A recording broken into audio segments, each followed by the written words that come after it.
आज रविवार है, कल सरकारी छुट्टी है, मंगलवार को दफ्तर खुलेगा और फिर अरविंद केजरीवाल पद छोड़ देंगे।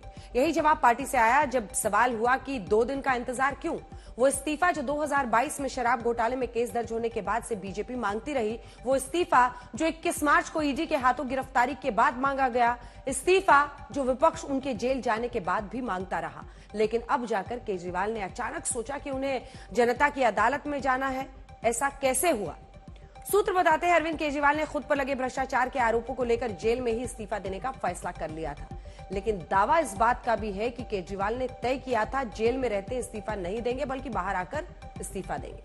आम आदमी पार्टी के सूत्र कहते हैं कि अरविंद केजरीवाल ने अपनी पार्टी के शीर्ष नेताओं को सबसे पहले इस्तीफा देने के बारे में बताया। इसके बाद 2 बैठकें हुई जिसमें पार्टी नेताओं ने इस्तीफे को लेकर रणनीति बनाई। अब कल यानी शनिवार को आपने देखा बीते दिन मनीष सिसोदिया के घर हुई आखिरी बैठक में यह तय हुआ कि अरविंद केजरीवाल इस्तीफा देंगे। लेकिन बीजेपी पूछ रही है कि इस्तीफा देना है तो आज ही क्यों नहीं दे दिए? 2 दिन बाद इस्तीफा देने जाने के पीछे का खेल क्या है? 2 दिन के बाद, आज से 2 दिन के बाद मैं सीएम की कुर्सी से इस्तीफा देने जा रहा हूं। अब अरविंद केजरीवाल को लेकर 2 अहम सवाल हैं। पहला ये कि जमानत मिलने के बाद उन्होंने अचानक इस्तीफे का ऐलान क्यों किया, और दूसरा ये कि इस्तीफा देने में 2 दिन का वक्त क्यों चाहिए।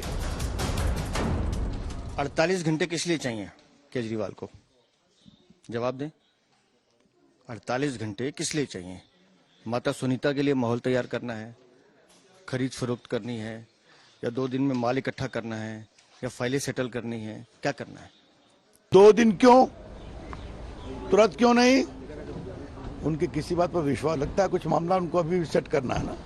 सवाल ये कि जब केजरीवाल ने जेल जाने पर भी इस्तीफा नहीं दिया तो बेल मिलने के बाद क्यों दिया? क्या इसकी वजह दिल्ली में राष्ट्रपति शासन की सुगबुगाहट है? क्या समय पर चुनाव सुनिश्चित करने के लिए केजरीवाल ने यह दांव चला? क्या जेल से वापस आने के बाद सहानुभूति पाने के लिए उन्होंने ऐसा किया ताकि चुनावों में इसका फायदा उठाया जा सके?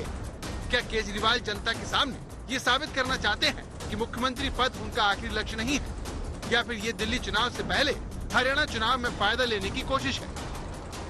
ये किंग पिन है शराब घोटाले के लिए, इसलिए कचहरी ने इनको इस योग्य नहीं माना कि ये सीएम की भूमिका निभाते हो किसी भी फाइल पर हस्ताक्षर करे या सीएम के दफ्तर जाए। ऐसा लग रहा है जैसे कि इन्होंने अपनी इस बेल कंडीशन की विवशता पर आज एक नैतिकता का आवरण डालने का स्वांग रचा है। ये एक राजनीतिक ढोंग है। आम आदमी पार्टी के अधिकतर नेताओं को भले ही कोर्ट से जमानत मिल चुकी हो, लेकिन बीजेपी लगातार इस केस को आधार बनाकर अरविंद केजरीवाल से इस्तीफा मांग रही है। लेकिन सवाल इस्तीफा देने में 2 दिन का समय लेने का भी है। बीजेपी ने ये भी कहा है कि 2 दिन क्यों चाहिए इस्तीफा?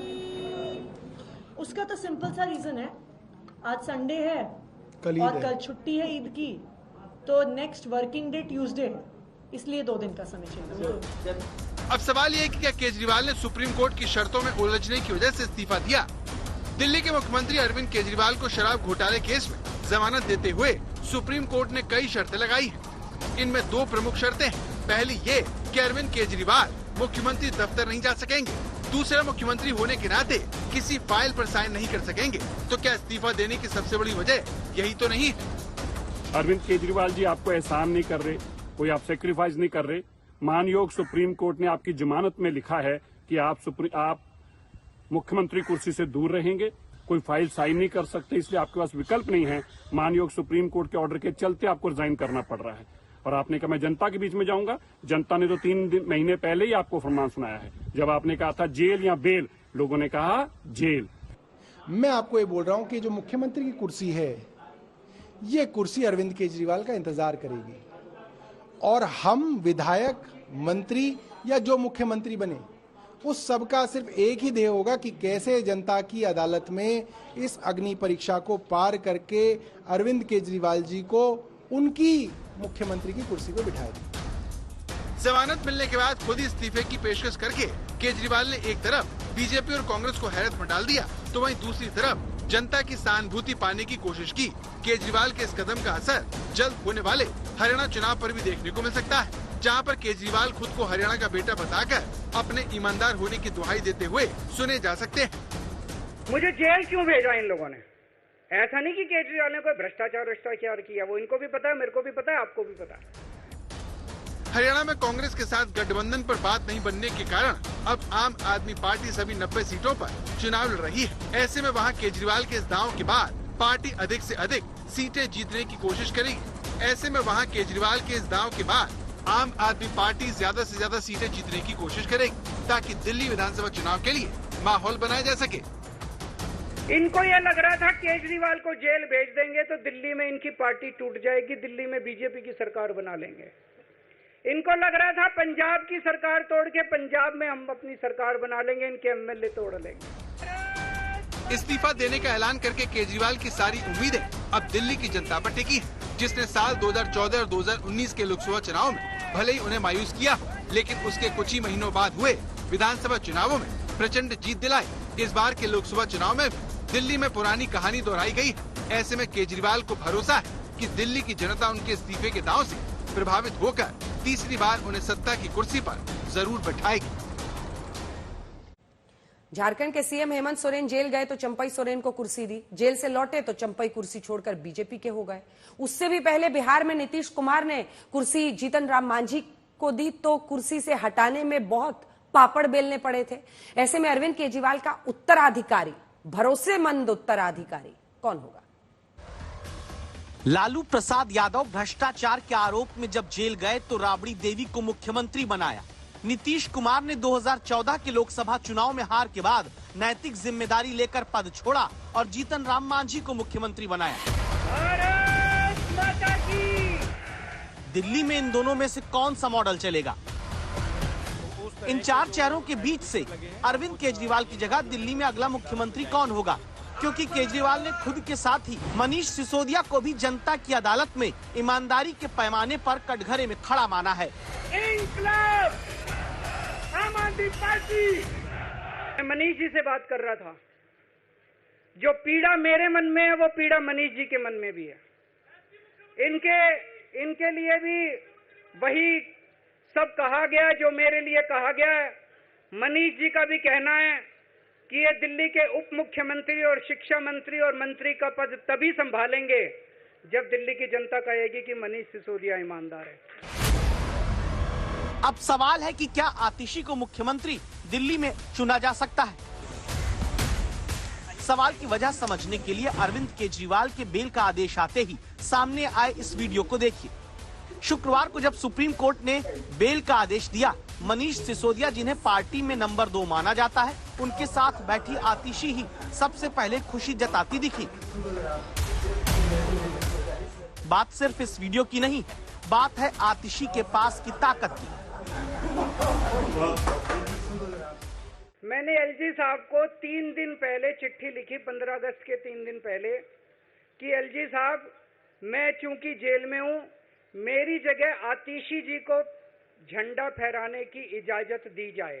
वो चिट्ठी मेरी एलजी साहब तक नहीं पहुंचाई गई, मुझे चिट्ठी वापस करी गई और मेरे को ये वार्निंग जारी की गई। ये वार्निंग भी लेके आया हूं, जिंदगी भर साथ रखूंगा ये मेरे को वार्निंग दी गई कि दूसरी बार अगर आपने एलजी साहब को चिट्ठी लिखने की हिम्मत करी तो आपके साथ जो फैमिली मुलाकात होती है हर हफ्ते, वो फैमिली मुलाकात बंद कर दी जाएगी।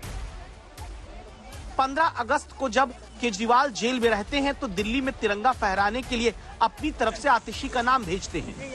आतिशी के पास इस वक्त दिल्ली सरकार में सबसे ज्यादा मंत्रालय की कमान है।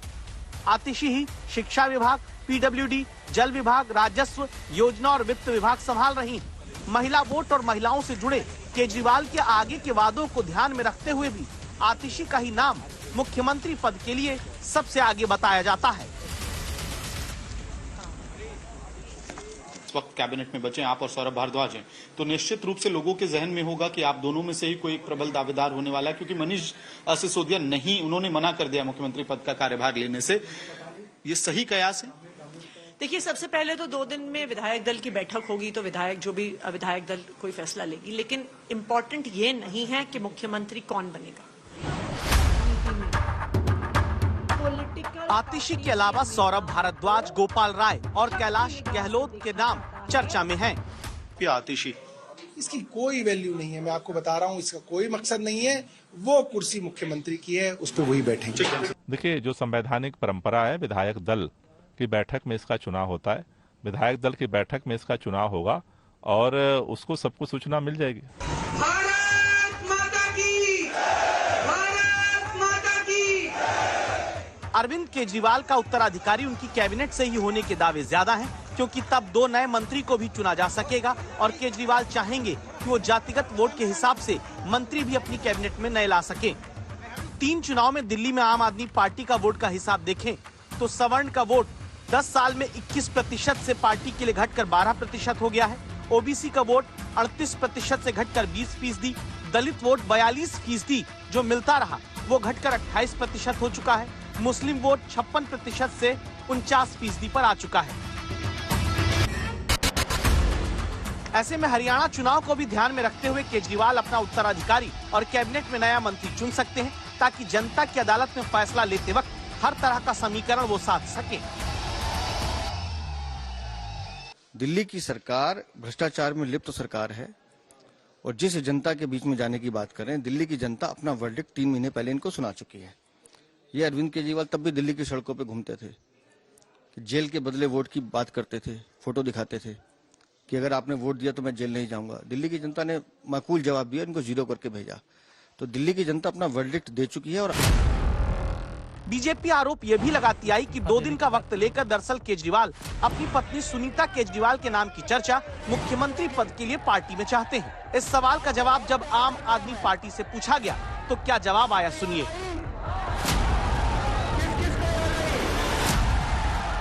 बीजेपी ये कह रही है कि जो हमने कहा था वही हुआ है, मुख्यमंत्री ने इस्तीफा दे दिया। जो हम दूसरी बात कह रहे हैं कि सुनीता केजरीवाल को मुख्यमंत्री बना दिया जाएगा, ये भी आपको जल्द सामने नजर आएगा। देखिए, भारतीय जनता पार्टी वाले परेशान हैं। ये इकलौती ऐसी पार्टी है जो टूटी नहीं, जो दबी नहीं, जो चुप नहीं हुई। तो भारतीय जनता पार्टी तो इस बात से परेशान है कि देश में अब एक इकलौती ऐसी पार्टी है, आम आदमी पार्टी, जो भारतीय जनता पार्टी की आंख में आंख मिलाकर उनकी तानाशाही के खिलाफ संघर्ष कर सकती है। इसलिए भारतीय जनता पार्टी परेशान है, कुछ ना कुछ तो कहेंगे। आइए आपको सीधे लिए चलते हैं। पंकज जैन हमारे सहयोगी इस वक्त दिल्ली के मुख्यमंत्री अरविंद केजरीवाल के घर के बाहर से हमारे साथ जुड़ रहे हैं। क्या खबर है पंकज वहां से, और क्या संभावित सीएम कौन, इस जवाब के आप जरा भी करीब पहुंचे हैं सुबह से शाम तक?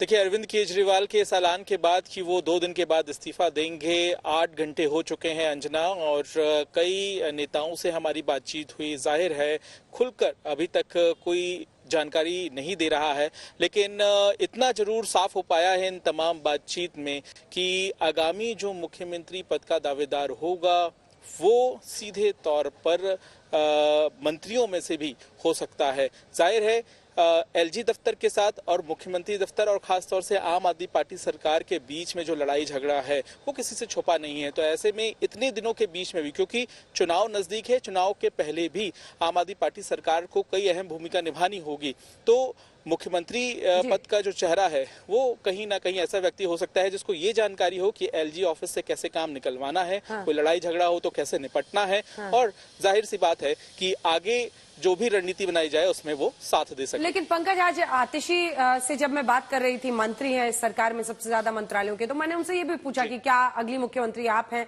लेकिन जब मैंने उनसे दूसरा प्रश्न सुनीता केजरीवाल को लेकर पूछा कि क्या ऐसा मुमकिन है कि कोई नॉन विधायक, जो भी विधायक नहीं है, वो मुख्यमंत्री बनाया जाए, तो जवाब में उन्होंने एक लाइन कही कि अगर ऐसा होता है तो जो भी है वो अगले 6 महीने में विधायक चुना जा सकता है। इसको कैसे डिकोड करें?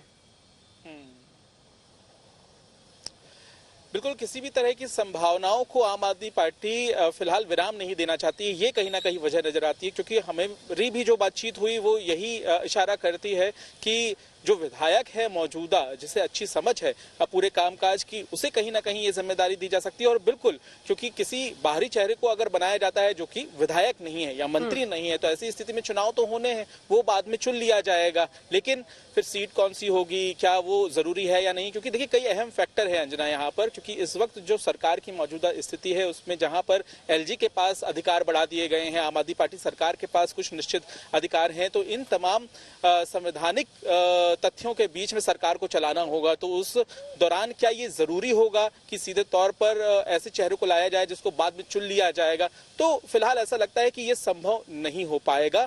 जितनी जानकारी मिली है, आप देखिएगा, ये जरूर होगा कि ऐसा व्यक्ति जिसको बहुत जानकारी है इस बारे में कि सरकार को कैसे चलाना है, वही चेहरा हो सकता है। एक लाइन में आप आतिशी की तरफ इशारा कर रहे हैं। देखिए, संभावनाओं से इनकार नहीं किया जा सकता। जाहिर है कि हमारे सूत्रों ने अभी उनका नाम कंफर्म नहीं किया है, लेकिन अगर नाम कंफर्म कर देंगे मैं जरूर आपको बताऊंगा। लेकिन हाँ, इशारा यही है कि जानकारी जिससे ज्यादा होगी उसे ही ये चेहरा बनाया जाएगा। बहुत धन्यवाद आपका पंकज जैन तमाम जानकारी के लिए। तो कुल मिलाकर परिस्थिति ये दिखाई दे रही है कि अरविंद केजरीवाल और विधायक दल की बैठक में ही तय होगा। धन्यवाद आपका जानकारी देने के लिए।